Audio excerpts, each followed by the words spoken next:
Nggih, yen iku nembe edan paman. Edan piye? Lah gitu, wong kula niki ponakane dhewe, pulunane dhewe. Lho kok arep ditresnani.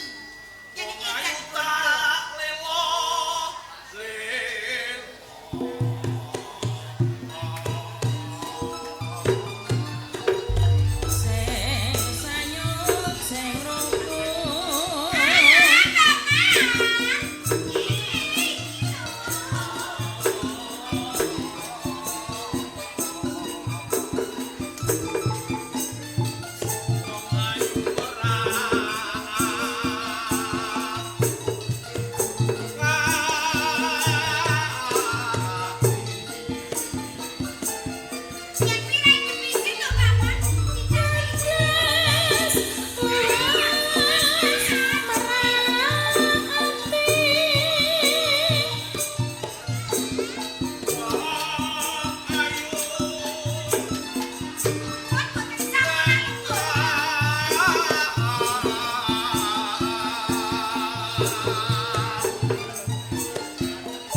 Ulunanku Purba wis ninggalke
Sinareng kula nampi timbalan saking nasa dalam Kanjeng.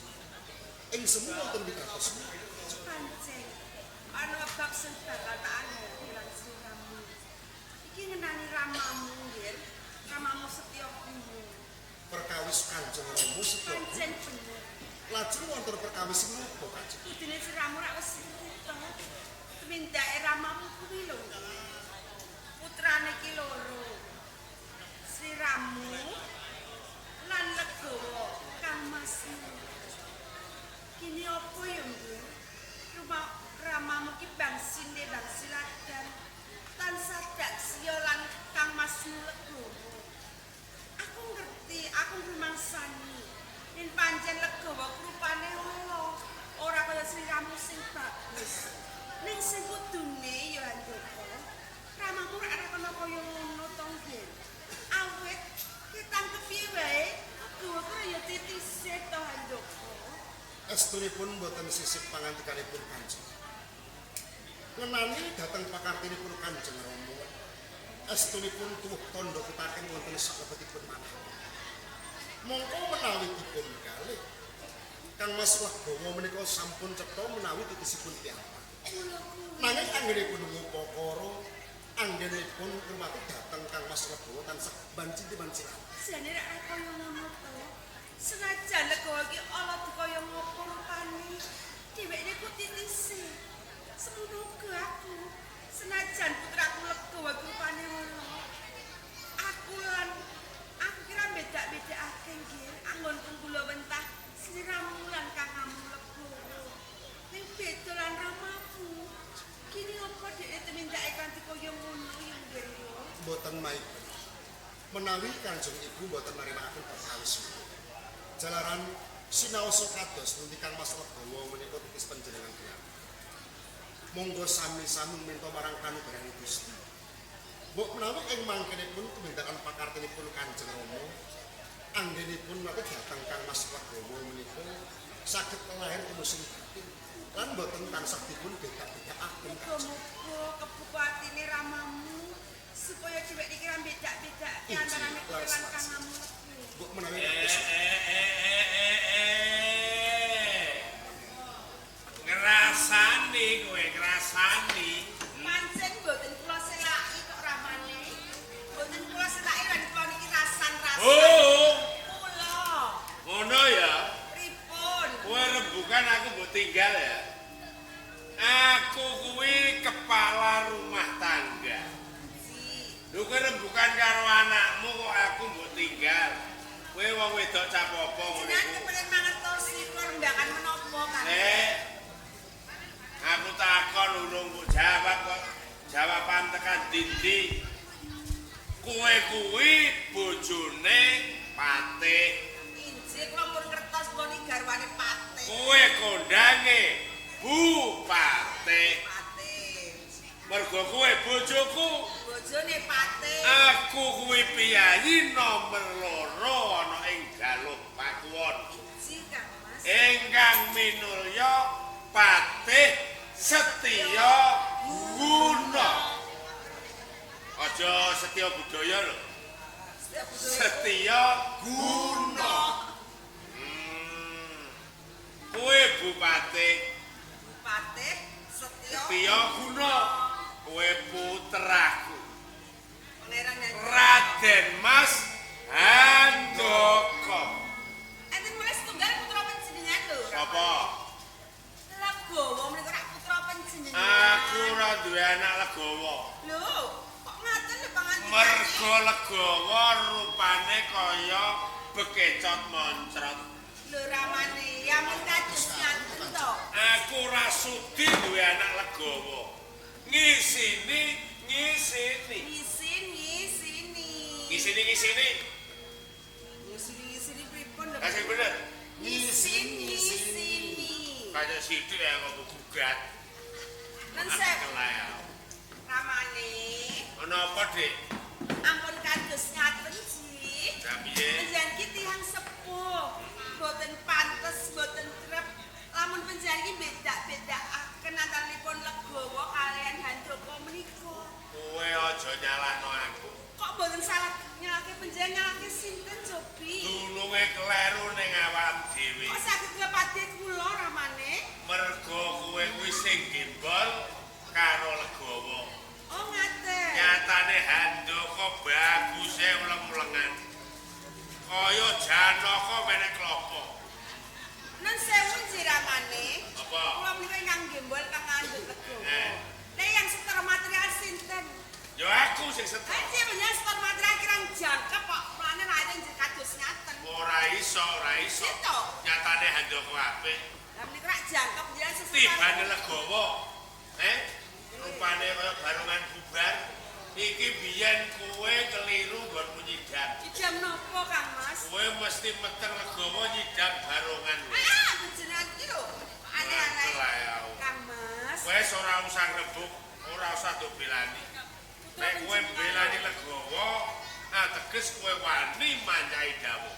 Mboten wonten panjenengan garwa kula. Dupa, nek njupuk lungguhan ben ngadeg sakake aku. Kowe nek asam ora temumat.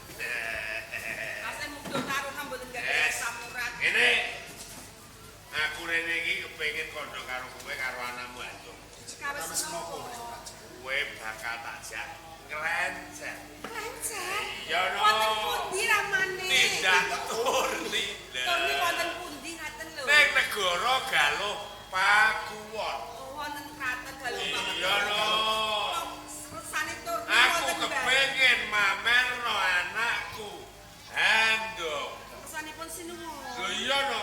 Kok nek wis tak pamerno ngersane Sinuwun Prabu, ya ta? Mengko bakal diangkat dadi prajurit. Wong tuwa ngendi sing ora seneng nek anake mbut gawe. Sikon jenengan ramane. Nilakaken gunging panuwun kang tanpa pepindhan Kanjeng. Menawi Kanjeng Rama menika tansah migatosaken dumateng.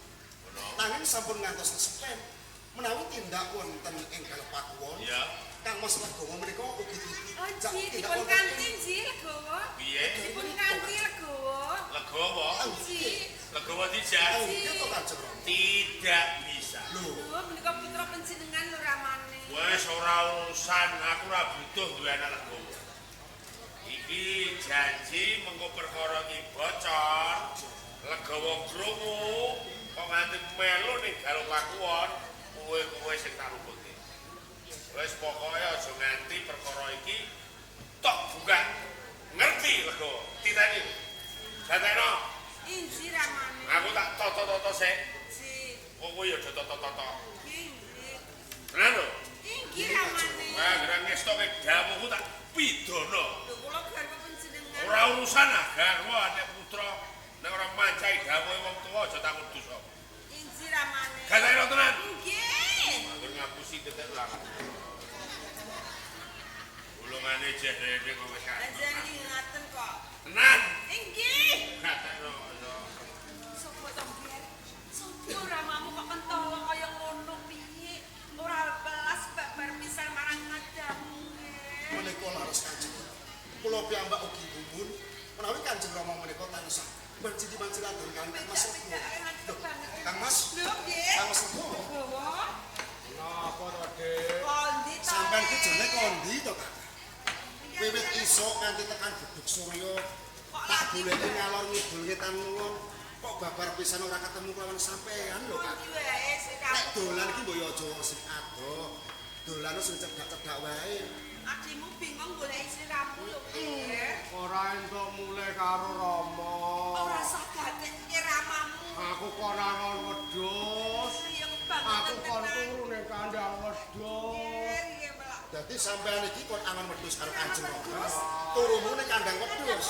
Layak to layak. Sandang penganggone prengus lho, Ibu. Nek kebangetan ramamu kok mentolo lho ya nggih. Apa buakku wis trimo wae. Wis sing sabar. ya, Leo. Pancen pakartine lan tumindake Kanjeng Rama iki pancen kaya ngono. Trimonen kanthi lila legawa, ndonga marang kersane Gusti. Muga-muga Kanjeng Rama enggal eling lawan sampeyan lan tresnani lawan sampeyan. Aku anggere mangsane. Nek aku ki wong alah. Aja kaya ngono. Ora pantes kumpul karo wong Ora berat. kena kandha kaya ngono lho.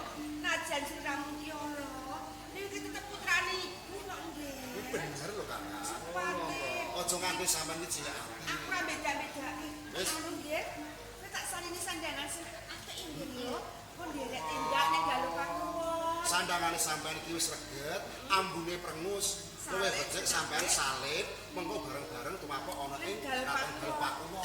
Lah, Lencer kakang lencer. Nek salin sandangan kok nak Anjing Rama ngerti terus piye? Ojo ngerti ramamu ngerti carane dilik-dilikan. Aku dalan colongan ya nggih lho. Perkara iki sing ngerti mung aku sampean Kanjeng Ibu. Tak cikukne Aja nggih. ngerti Kanjeng Rama ngerti perkara iki kakang. Manut aku manut. Saora-orane nek sampean iki salin sandangan, ambune ora prengus kaya ngene. Wis iki nganggo sandangan sing apik. Ayo, nganggo dicopot ya, sarung, Kang. nggih. Copot sarunge. Iki regane piro? Lah legane larang iki sutra nggih iki sutra. Iki mono wujud tresnane Kanjeng Ibu kelawan sampean. Awet iku tresno karo sliramu nggih. Ana Rama, Bu. Ayo ana ramamu iki piye nggih? Dilik ning iki nggih. Boten wonten Kanjeng Ibu. Rono. Lah kok koyo dhewe mung sapa? Anu, Piye nggih? sponsor radio, Pak. Oh, radio mau yo. Hah? Ramamu. Ayo Ora Rama. Dinggo kakang. Iki sing apik nggih. Barang sampean nganggo kain sutra katon besus, tambah ganteng, tambah bagus. Aja nyade. Iki tenan jare. Aku alam banyak bagus. Ora ngerti piye Ora sedulur ngerti.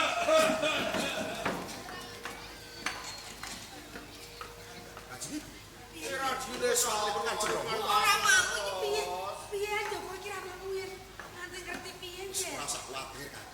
Mengko nek Kanjeng Rama tekone papan kene sampean ndelik. Mengko aku sing tanggung jawab. Karo iku sing tanggung jawab nggih. Manut pokoke manut. Panjane kok bolak-balik aku wis ora nganten perkara ngono. Masa ora gugu karo omongan wong ngono iku. Diteni kowe kok ngapusi karo aku. Aku dhewe iki birak-birak kok iso. Saking pundi ta ramane? Alah bobo. Pripun? Aku bareng dandan malah wedi aku. Kok ngaten? Bareng aku ngilo roh raiku aku wedi karepku dhewe. Lho arep pasaryane piyambak kok ajri lho ramane. Mas aku ijen balik malah rada luntur. Lho sampean ngrungosi ta Pak sampun sepuh. Ini ora apa-apa. Pripun? Lah sebetulnya ra duwe dhuwit. Pate Setyo Guna. Lah iya wong Yang sugih. memperkalih, Wong wonten nomor sak kalih pakuwon. negara galuh pakuwon. Oh. Kon aku bar dandan iki mau wae ngerti kowe wong loro ya. Oh, jagat sing apik sowan ing asane kanjenge Silun Prabu aja ngisin-ngisini. Boten ramane. Lho, Enten napa? ambune kaya wedhus iki ya. Ah, bejeran ki ambon-ambonen mboten enten to. Mboten enten. Mboten wonten lho, Wangi Kanjeng. ramane Oh, wangi. ketoke wis tak semprot minyak. Oh, kula nggih wangi lho, wangi rak njih to. Lho jenengan ajeng napa kok dudak-dudak lho yo. Kok malah gojek Kanjeng Rama. Maksudnya apa tanggung iki? Alah, enten putrane lho, enten putrane. Aku golek gondok kok ana putrane ana putrane. Boten wonten lho Kanjeng Rama. Kok menawi Kanjeng Rama menika pilek. Ji, Ya. pripun? Minggir, Pinggir wonten pundi? minggir, minggir, minggir. Ngeten. Minggir. Iki pun pinggir. Sik. Rasa aku iki ambune tekek bosok iki. Kak bosok napa lho ramane? Wonten Kanjeng Rama. Wonten. Boten wonten menapa menika Kanjeng.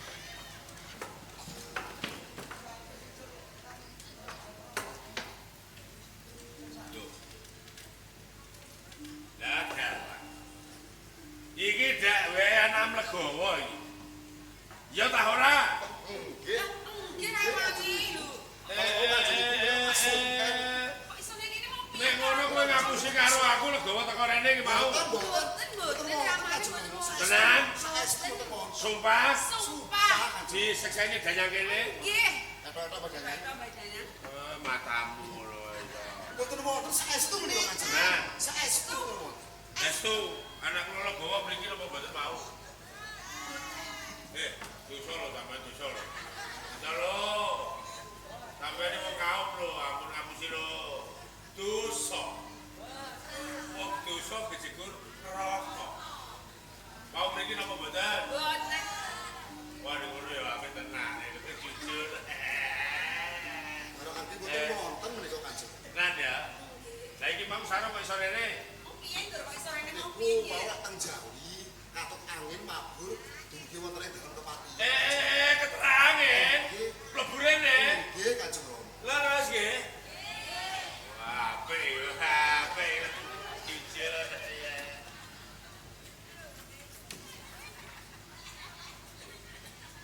Enten apa? Kaya ana blekutak. Ah, jenengan iki lho. Eton-etonen menjenengan iki.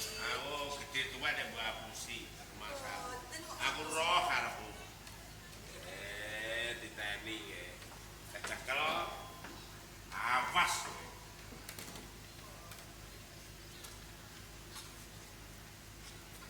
Ciloko Bu, ajeng Ibu. Ciloko menika Kanjeng Rama. Latene wali. Piye le? Kamakmu. Kena ngono piye, Bu? Piye nggir iki? Wis lengan. Delek. Makane dawa, sampean ndelik bae Kak. Ndelik Kak. Nek ngerti Kanjeng Rama. Ora dhewe iki rusak. Oh iya ora ana tenan ale. Mboten wonten Kanjeng Rama. Salah peninggal iki mau aku. Ora ana. Ketoke aku mau roh dase jongkok ning kene. Apa saka rumangsaku ya, Bu? Saestu mboten wonten karo gol Kanjeng Rama. Aku iki gegeden rumangsa.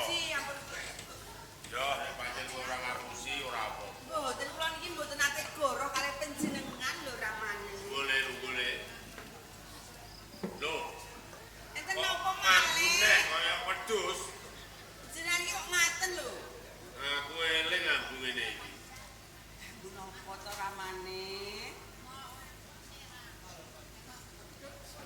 Mboten wonten gedhe menapa-menapa Kanjeng Rama. Kanjeng Rama. Mboten wonten Kanjeng Rama. Aku ije eling iki di sore. Iki wadah degan panitia. Senang sesak degane. Aku malah entek telu. Aku turu ya antem. Omong. Ora. Nyauri aku malah ora entuk kok ngono. Kula Kanjeng Rama. Kula mboten angsal. Ora. Nggih, Sing ngono iki ra isine degan. Menawi. menawi ngaten. Lah nggih to? Pak Bunder to Rama. Wah. Menawi bunder nggih isinipun dinten menika degan Kanjeng Rama. Tos manci. Iya. Pancene kula isine menika degan. Kan atos jebule. Bener iki degan. Wah, layak harus gembes-gembes.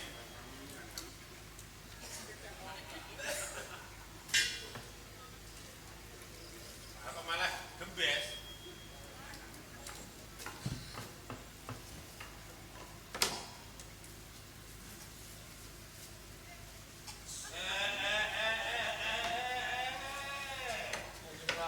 Wong tua mbok apusi ya, Le. Iya. Kowe ate omong ora ngapusi karo aku. Kowe muni degan, layak kancane doman, kowe muni ora uman. Kowe ngisi-ngisi wong. Ramane apa? Aku kondo karo kowe piye? Aja nganti perkara iki legawa ngerti. Kowe dikandani mbokmu. Diomongi ibumu piye? Saleh klambi, Pak. Saling lan. Ya, Sakwise saling lambi, jak lecet. dijak layan. Ngono iku ora. Ngono iku kowe ora ngapusi karo aku. Wis pokoke diteni. Ora entuk kowe melu. Anggere kowe melu, awas. Diteni omongane.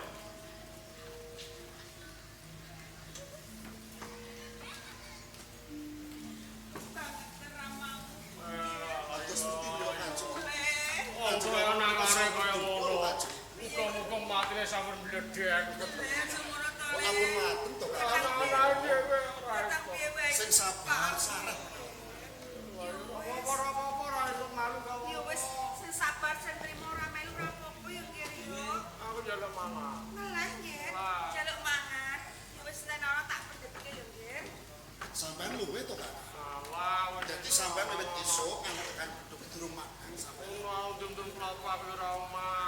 sampean iki yo ngono, dolan ora wayah. Nek wayah madang iki yo madang, nek wayah bali yo bali. Mangan nggih. Dipangan ndang wareg kono. Selak konangan karo Selak kanjeng. ramamu kok teko. Wis dipangan.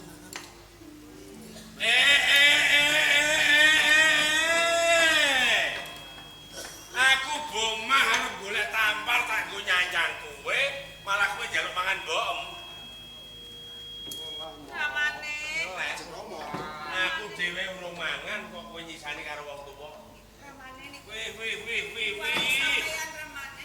Bu wae daging anakmu legowo. Sini niku anake sampeyan. Aku ora butuh duwe anak kok blekutang. Ngaten to Kanjeng Rama. Kok enak men. Welas tekan legowo lho Kok Kanjeng. enak men kowe mangan daging. Daging iki sekilo 150.000 kandhane. Nek ora wong sugih ora patung daging. Kok enak men. Amat ini mau. Apa kok geger?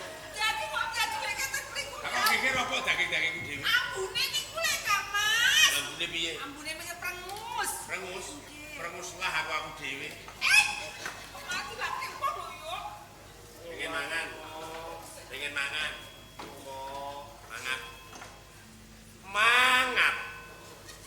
Mangap. Sing ngombo. Nah. Untuk dana.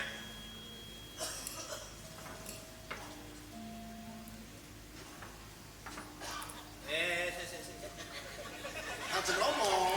Kanjeng Rama.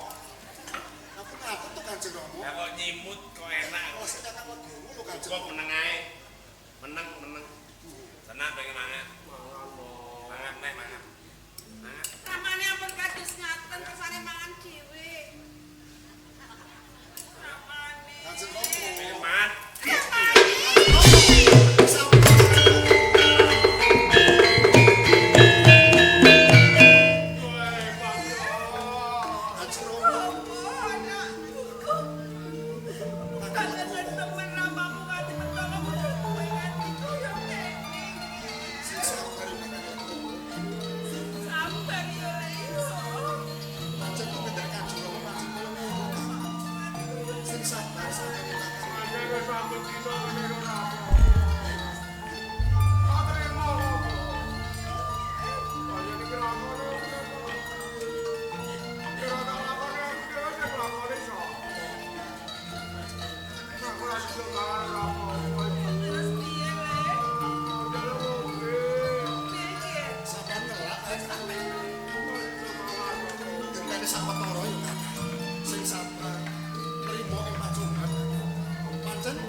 Wis ora mangan rampung. Ngombe to ganjil meneng yo.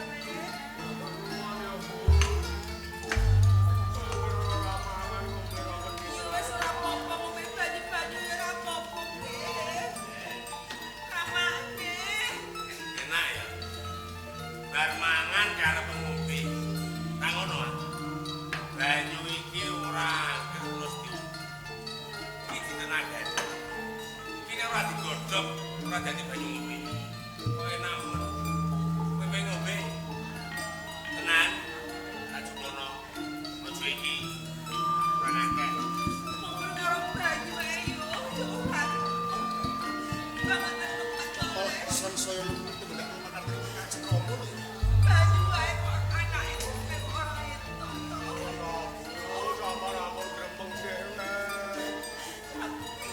Kayak ramamu mati kok yo. Pengen ngombe. Yo.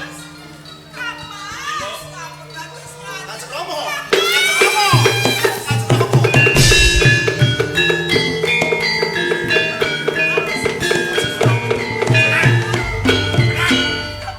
Cukup.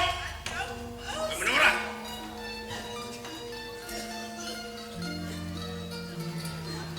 Iya loro atimu.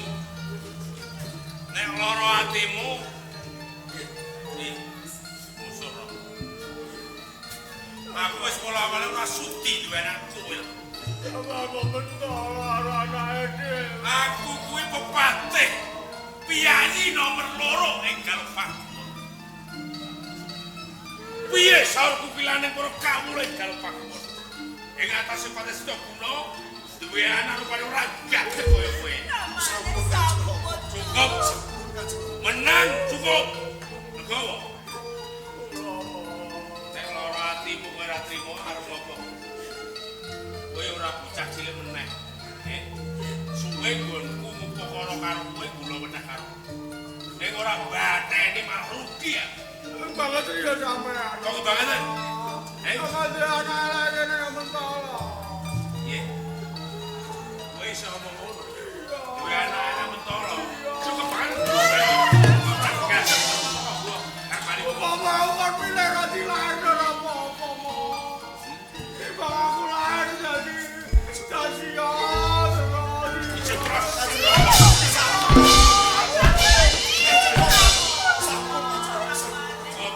Cukup, ojo tekan. Cukup. Ya kok. Ya apa aku sekot. Aku ora cukup duwe anak lan. Kula dawuhku kang ngarsan gitu. Wiwit dina iki ora ana bumi kepati ngubung. Aku kudu minggat. Minggat. Ora minggat ora minggat.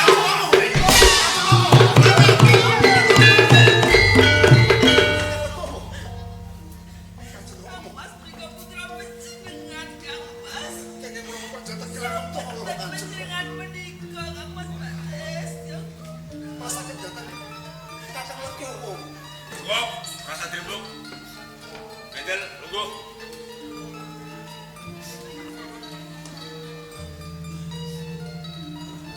Perkara iki aja nganti krungu marang sapa. Mergo aku Pugawa ing Galupakon. Terus nek nganti Legowo utamane Pugawa ngerti kae ora.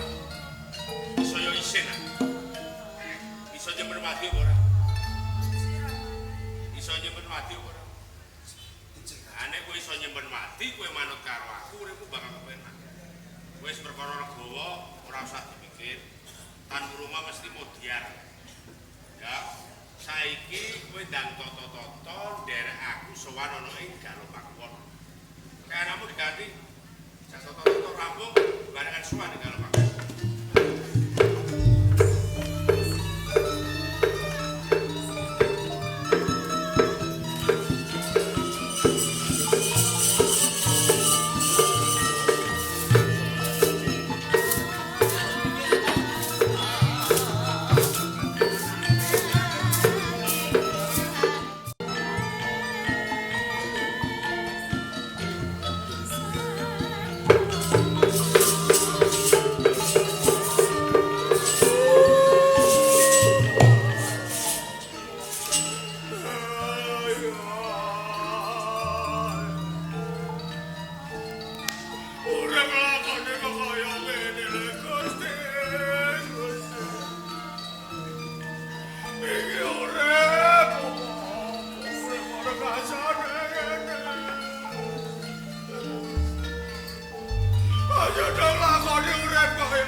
apa iki?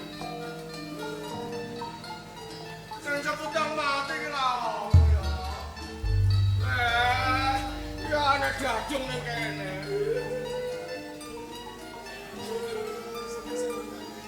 Ino gadung. Apa? Iki urip lah kok mati ganteng wae.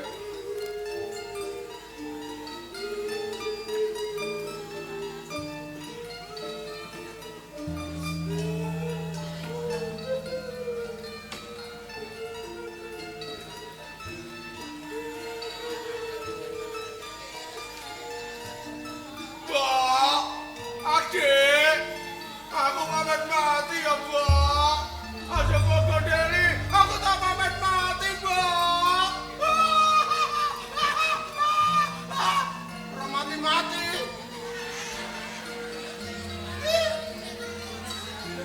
Ora mati-mati piye lah? Mbak, Pak, adik, aku pamit mati, adik. Mateni wong. Lah, senatarane sikil. Nganti sesuk ora mati-mati. Ora ya mati gantung iki. Ora lah. Gak mati ya. Aja tulungi ya. Aja. Aku tak mati. Aku nek mati lakone ora ibang. Mati kendat ae, mati kendat. Aja.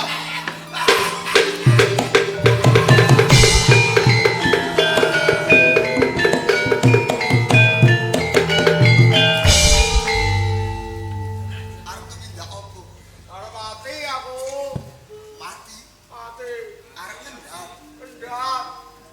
Perkarane iki opo kok nganti kowe arep mungkasi marang urip? Perkarane aki, Mas. Aki, ora kena diitung.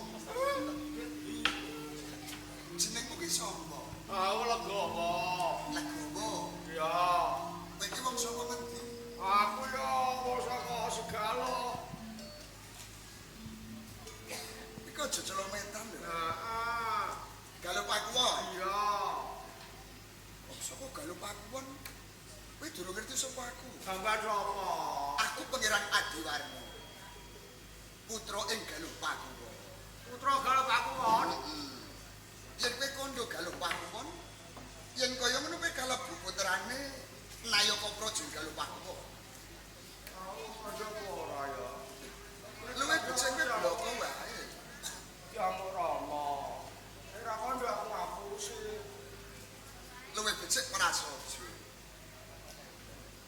Aku ya anake Patih Setya Guna. Kowe iki putrane Paman Patih Setya Guna. Yo gene aku ora nate ngerti kelawanku. Aku ora entuk metu, Mas. Perkarane ra entuk metu, Aku elek. Angger wong cedhak aku do wedi. mergo pasuryanmu sing ono. Aja pasuryan, Mas, ngene pasuryan. Rai ngono lho. Lah yo ora apa-apa to. Rai ra pokro ora pasuryan, Ya Mas. pasuryane sing ono. Dadi ora apa-apa. Ra pokro. Jenengmu lho. Legowo. Mergo kagol atimu loro atimu. Tenane sumbering perkara ki apa? Kowe bloko karo. Bapake ra gak gelem ngakoni aku anak. Aku ditundung minggat terus saka kepatian. Dadi wong atuamu Paman Patih Setya Guna ora ngakoni kuwi yen to putrane. Kapro kowe katundung minggat-minggat kepatian ngono kuwi. Yo kuwi pakar ki sing ora bisa. Ngene lho. Tak jarwani ya. Tenane umpama kowe kelakon mati ning papan kene, rumangsamu rampung perkara.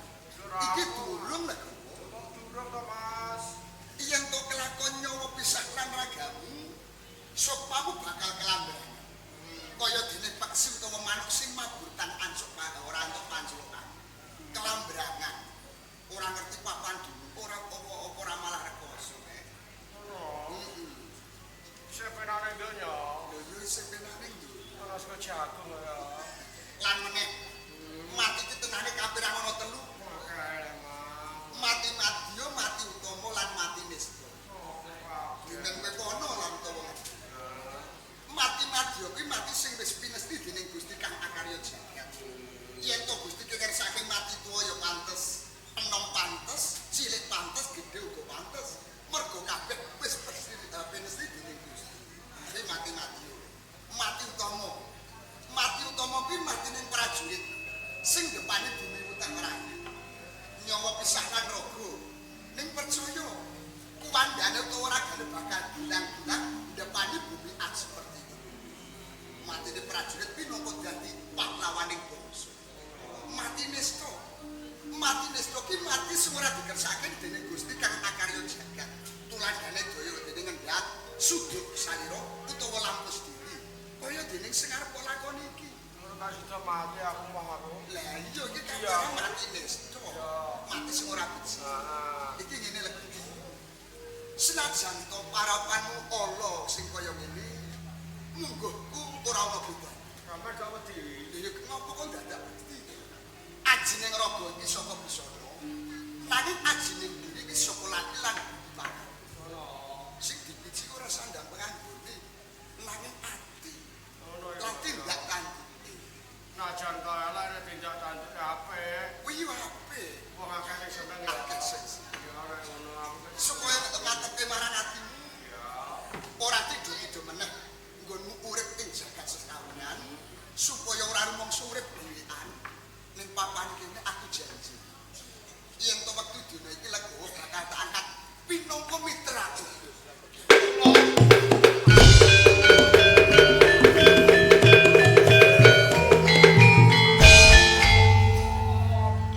Pun saestu nggih mboten misen nggih. Oh, mitra kuwi utawa sedulur. Tegolarane ning ora tega marang patine. Rekasamu ya rekasaku, senengku ya bungaing atimu. Nggih matur nuwun. Supaya madhep lan mantep, tak kandhik ing pendopo, tak tepungke kelawan Rama Prabu Setya Gawa. Ngoten. Monggo. Ayo monggo.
Sabdo katimbalan. Nane iki durung wancine pasaman. Ya mung aku nampa prajurit kepatengan, jane sederek kok arep sowan. Saya padha kanthi karajan kabeh. Pikantuk berkah dalem. Suwan kula sak keluarga kalih sing sambi kala. Nggih namung di kula katur kan. Iya tak tampa pangestu mereka. Kula tampi mugi dadosaken jimat. Ayo matur Gusti. Semanten ugi kula sinuwun aturaken sungkem pangabekti mugi konjuk kagem panjenengan lan kagem panjenengan Gusti Pramustawa. Ayo Nyai ta. Muji. Tampi. Boten kasupen kula ginaturaken sembah kinarya bekti kula katur.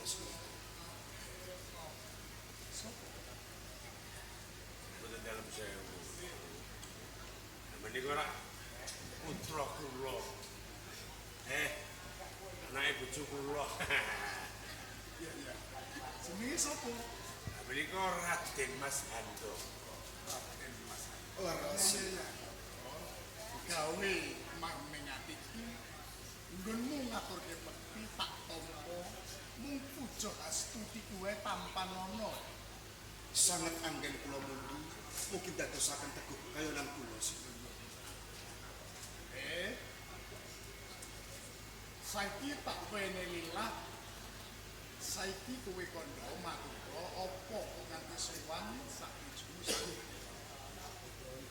Sinuwun bawanipun putra kula Handaka menika rak sampun ngajeng dewasa.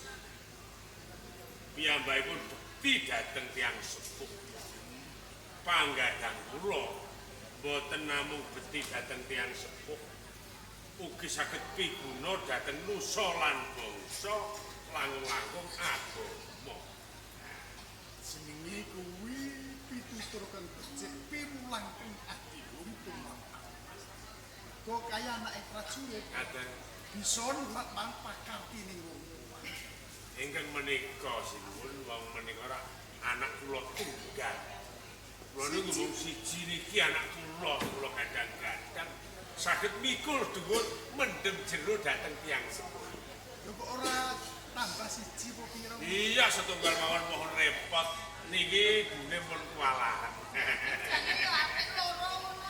Iya lah kula pun budidaya nyatane nggih boten dipun paringi tunggal.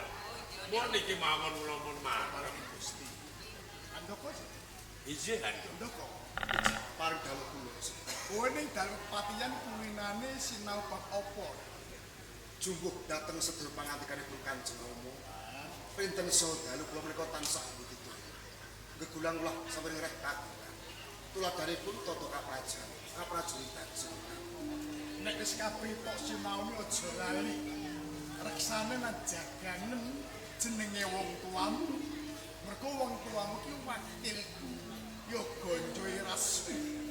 Nek ana apa-apa sing tanggung gawe nek ora aku ya bapakmu ya tuamu. Kaping pindho nulat dol kasing bapak. Oh sudarmamu kengkungasan abdekno dirimu tumrap negara lan dini kelahiranmu. Go manut aturing wong tuamu kuwi disuwani kene kuwi arep disinta. Leres. Suwita kuwi ora gampang. Bot go prajurit kuwi setatar buku setatar ki mung yen bapakmu yo ngono. Ora ndur dadi patis nalika ora. Yo ngliwati dalan sing rupil sara pelaku. Tak wene wektu. Ya ora tekis tak tampa. Ning ana kalodhangan sawanci-wanci mongko aku nonton nek kowe lagi gladen ya. Kula ingkang suwun. Loh, diwarno.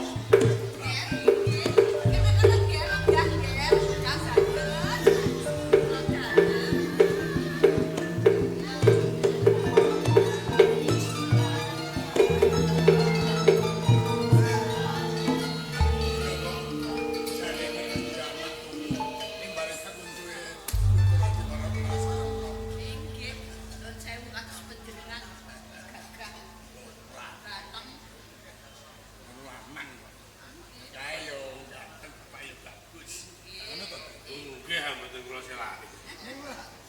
Karno, paling Pak Abko. Yen sliramu matur ana ngersane Rama, sacondra iki terus satune wis bali. Apa kira-kira wis antuk ruang to? Pangestinipun Kanjeng.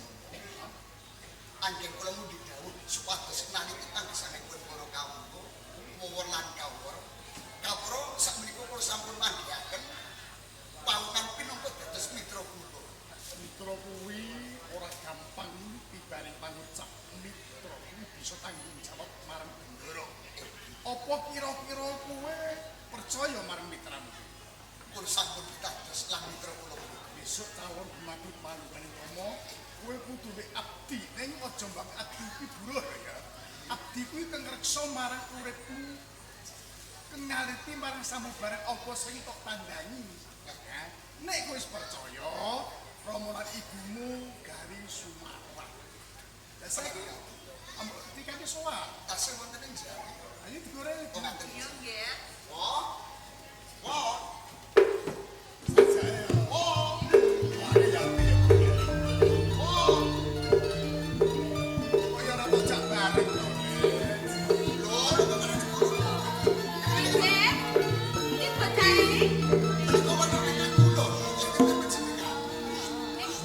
Wonten iki panjenengan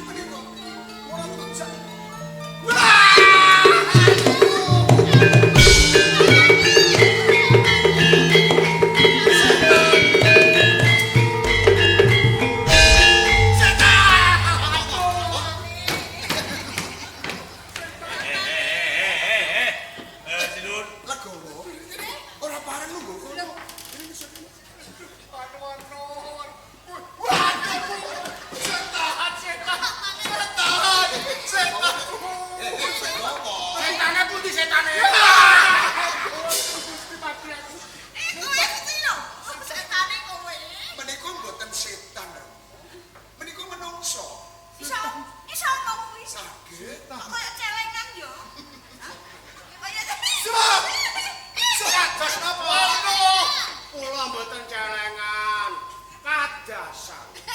Ora untumu kok metu ngene. Kok dikeletak ini malah. legowo. Legowo. Ora sopan. Hah? Ngapune kok akeh. Sandirono biyen ngono kuwi. Ramane menika tiyang kok boten setan. Mboten sah sini lho. Nyawaku dari separuh. Enggak, pinarak. Kudu dalam sewu sih.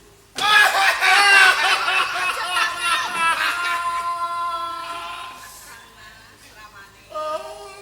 Sampun ajri. Lek jole pun keleng le.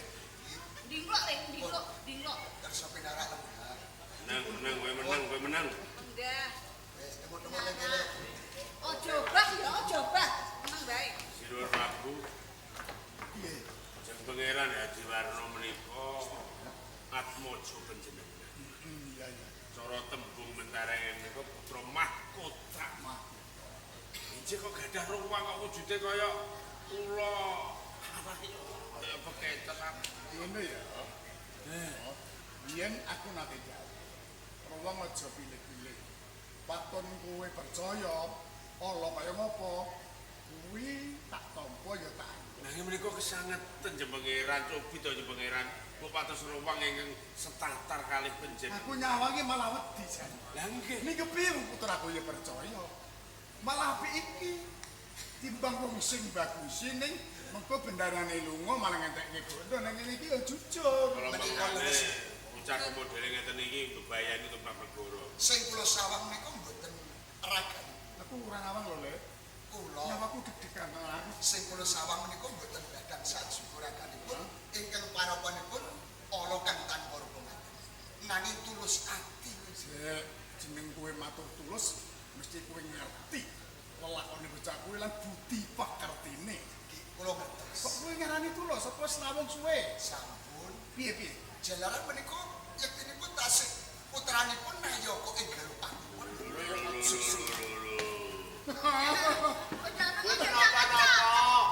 Wong pun jinak mboten nyoko. Wis jinak. Pun disutek kula. Kocek-kocek kowe Apa apa dibiri kowe? Pun jinak niki. Kebon. Nggih. Kowe jole mbok ditutupi. Nuwun dalam sewu sedulur. Piye, Le? Ngendikanipun jeng pangeran malah saya ngoyo-ngoyo. Kok ngoyo-ngoyo kepiye? Lho jeng pangeran menika ngendika bilih Legawa niki putranipun piyayi saking Galupakuwon. Lho piyayi kok duwe anak keter ngoten niku piyayi Capna. Iki ngawak dhewe ora ngerti. Ya nggih. Saiki ben Panjenengan mung pitados jeng pangeran. Iso-iso gawe-gawe lho wong niku niate saged mawon lho jeng pangeran. Iya kan? Nek ngomong Estunipun kula pinanggih lan negara niku wonten satengahipun. Badhe mungkasi marang uripipun. kasih piye? Ngendhat Lampu sendiri. nggih. Diri. Ya mbok menawa Kula paham. Kula telesik jebule sumbering perkawis menika nggih tiyang sepuhipun. Ingkang boten kersa ngakoni menawi menika anak. Oh, jaji anak menungso ngono ngakoni anak emoh. Dosa apa sing topo? Wong tuwa cap apa ngoten niku. Jaji Ora anak. tanggung jawab karo anak. Wong tuwa ra benas. Oh, laknat gelak-geleng ibu mangko jaji anak. Sing jasing lanang sinten? Helm, Sing jasing lanang. sing wong tuane. Bapak kula. Wong tuamu kuwi lho. Iya jaji. Jasing nggih. Ah, ya mesake ya Bu ya. Ya, Terus ya, terus ya. Kula kandha kathah-kathah nyatanipun nggih purun mailu dhateng atur. Boten dipun lajengaken anggenipun lampu sendiri. Kamara purun dados mitra. Wong liya braya sedaya iki nyawane liyan. Lho bapak ni diri mentara. Lan kula piyambak niku pun lha Rokok. wong ora gelem ngakoni nek anak ngaten. Kurang ajar. Ngaten. Waduh dibelek mata. Tetep niku wong tuane kurang ajar. Kurang ajar kuwi. Gestur. Aku sing ngukir Tur dadi. meleh nuwun sewu. Ya pangeran kedatos-atos. Model ngeten iki biasane ngeten iki tetep gegaduhane Allah sinten ngertos. Niki putra panjenengan dicedhaki. Mengene mun cedak raket-raket. Iya. Jeng pangeran tilem busanane dirocoti didol kilon kalih panjenengan. Panyokro bawamu kena. Iki ana tetembungan. Barang apik kae durung kinaron apik. Ning ana kuwi sekala mangsane ya apik. Lupine Jumerut kae keplundut tetep jumerut. Neng nek pakarti si kok kandhake mau ya aja kok padake. Niku namung tetembungan. Niki kasus nyata. Sakniki modele modus. Sing bebayani modus. Wedhus. Modus. Waduh. Cara sakniki niku bebayani. Niki ketoke ra elik to. Saged mawon niki copet, maling, rampok, saged niki. Ngangge kedhok raine ditata elek ning niki badhe ngalap pejaipun ingkang putra. Mergo edan karo sandangane kang putra. Ya muga-muga wae panyukra bawamu adoh lan ora kaya. Ora bener. Sing kono lan ngerti sliramu. Saiki teruske jero kuwi tenane jare anake Punggawa anake prajurit pensiunan. Estudipun Bapak pensiun kan. lagu menika putranipun Paman Patih Setyo Gunung. Loh,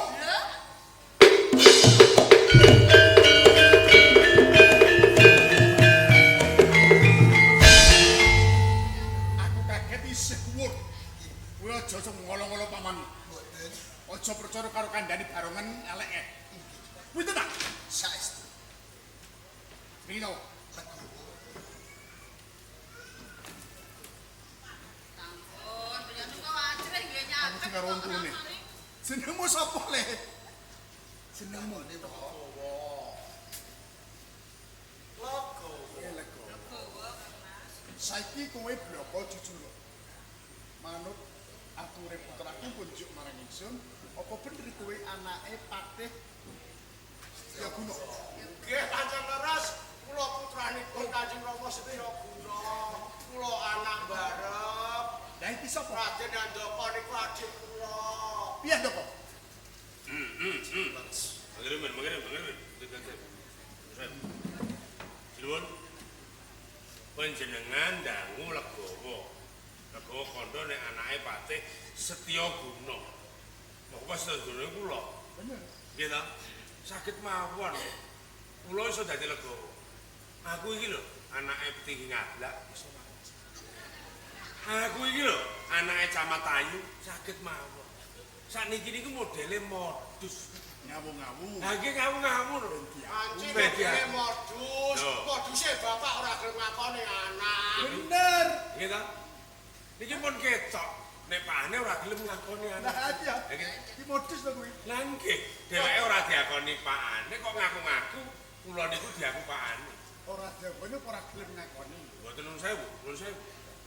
Kula niku jujur-jujure wong sak ngalam. Lu takone Patih wis 20 taun. Lah nggih.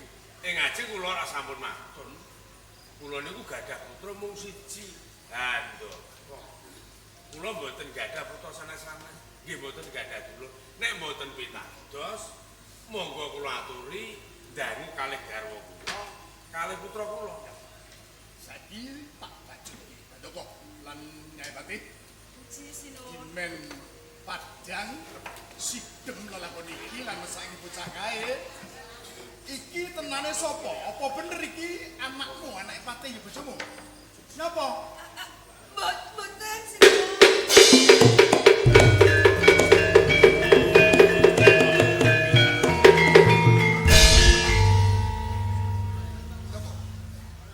Lho.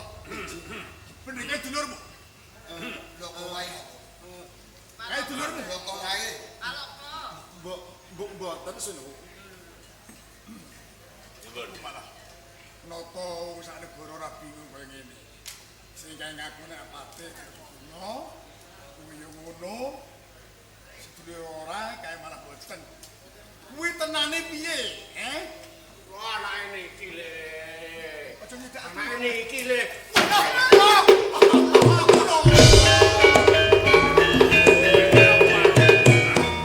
Iki ngono kersane sang Prabu. Ki Ratu Gobinatara menika lho Pak. Saya itu kula ana sampeyan.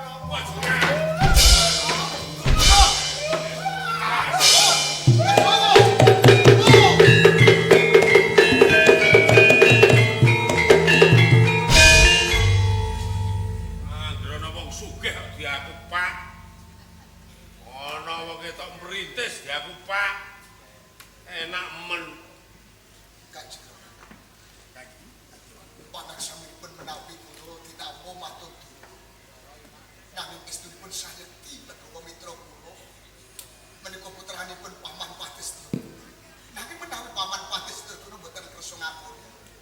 jumbahaken dhateng sumpah lan sang prasetya. Saboyo mukti saboyo mati lan negawa. Kula badhe nyuwun pamit nunggu dhateng lampahipun.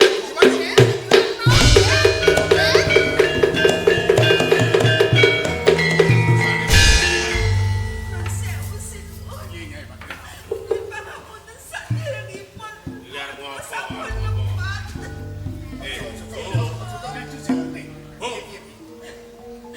Jatosipun. Muga menika putra kula. Anakmu lan jumate.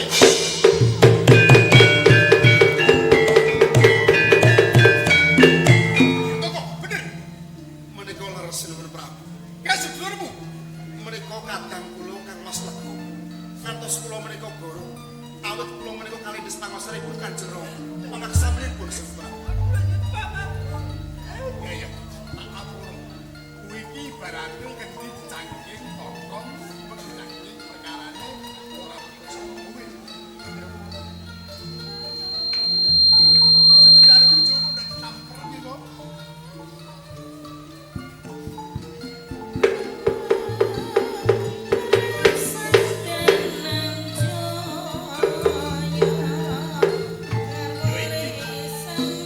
Ono kepentingan lapo kuwi ibarate 100 tahun ora nate kanegilaning ratu ora nate gawe kuciwaning ratu tansanan terke negara ilang sak keplasan sak kedipan mergo suku pakartine. Kuwi iki mbok ngelingi. Sedulur, Iki kula. kuwi iki patih wakilku.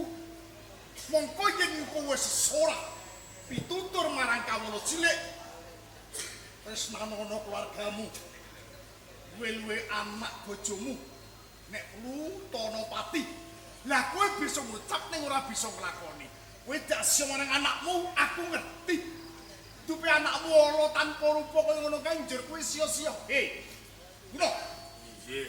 kowe mung ngukir kuwi sing nemtokke Gusti kang akarya jagat nek ngono kowe nyina marang Gusti Ya mun lepataken dhateng kula. Lujur sapa sing tak luputke? Nek ora kowe. Sapa? Terus salahe panitia njaluk lakon iki.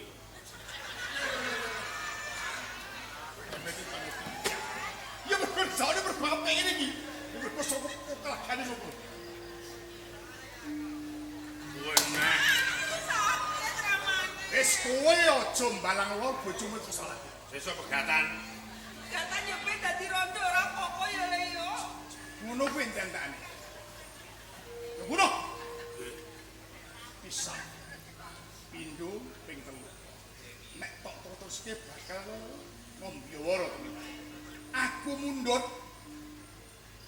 golek ana anakmu tresnanono mergo kesempalaning dagingmu. Ana tetepun ora ana tilas anak nek tilas bojo ana. Lah kok tok sia-sia. Tak itu nganti dina iki gedene Sabtu hari to pitung dina orang ngumpuli anak kok tak pidono mati. Duh, Duh apa? sinuwun. Loh, Sinuwun. Kula nyuwun pangapunten sinuwun. Sembrono pangkatmu tok gawe tunanan. Pangkatmu tok nggih godho anakmu dhewe. Iki kula salah sinuwun.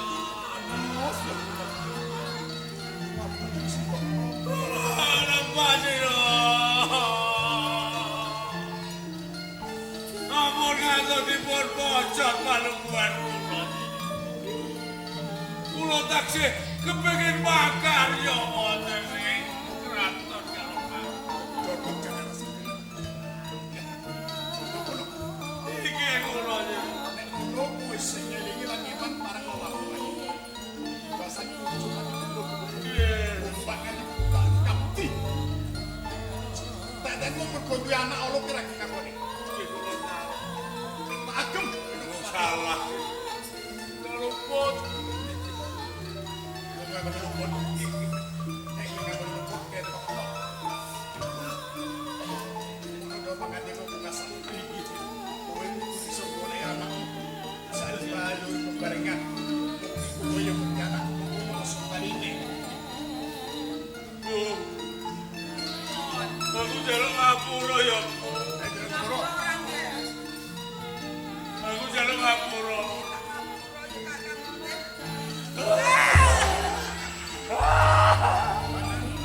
Ambene karo kadene.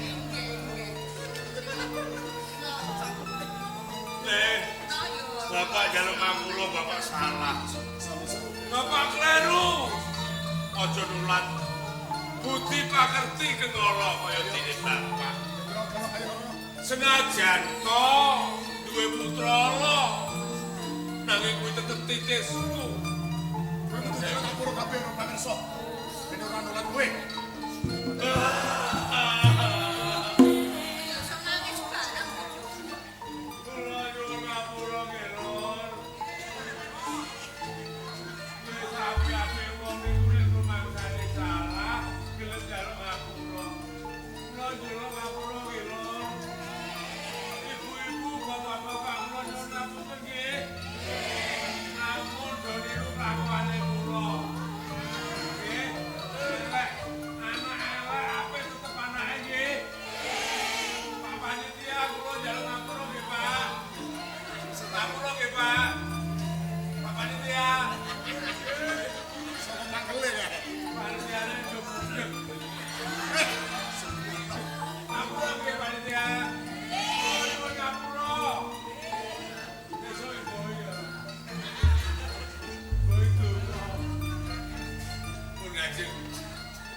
Boten badhe kepati-pati Bali menawi boten manggihaken anak kula lega.